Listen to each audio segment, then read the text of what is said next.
প্রতি বছর 5 আগস্টকে জুলাই গণঅভ্যুত্থান দিবস ঘোষণা করেছে অন্তর্বর্তীকালীন সরকার।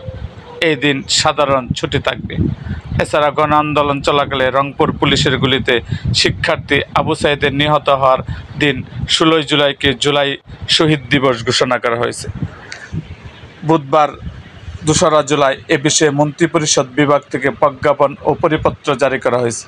প্রজ্ঞাপন ও পরিপত্রে বলা হয়, সরকার প্রতি বছর 5 আগস্ট জুলাই গণঅভ্যুত্থান দিবস সাধারণ ছুটি হিসেবে ঘোষণা করছে এবং ওই তারিখ জুলাই গণঅভ্যুত্থান দিবস হিসেবে পালনের জন্য জাতীয় আন্তর্জাতিক দিবস পালন সংক্রান্ত মন্ত্রিপরিষদ বিভাগের 2024 সালের 21 অক্টোবর জারি করা পরিপত্রের ক শ্রেণীভুক্ত দিবস হিসেবে অন্তর্ভুক্ত করার সিদ্ধান্ত গ্রহণ করা হয়েছে।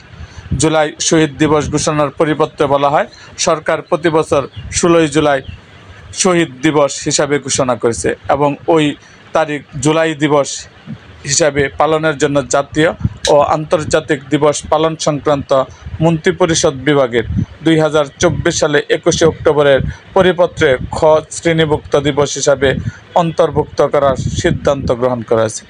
এর আগে গত 25 জুন দুটি পরিপত্র জারি করে মন্ত্রিপরিষদ বিভাগ। এতে 8 আগস্টকে নতুন বাংলাদেশ দিবস ঘোষণা করা হয়।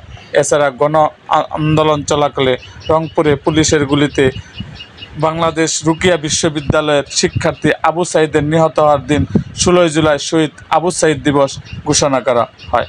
এরকম আরও ভিডিও পেতে এবং রাজনৈতিক অঙ্গনের নানা ঘটনা ও ইতিহাস জানতে আমাদের মুক্তাগাছার ইতিহাস মিডিয়া ইউটিউব চ্যানেলটিকে সাবস্ক্রাইব করুন এবং পাশে থাকা বেল আইকনটি বাজিয়ে দিন।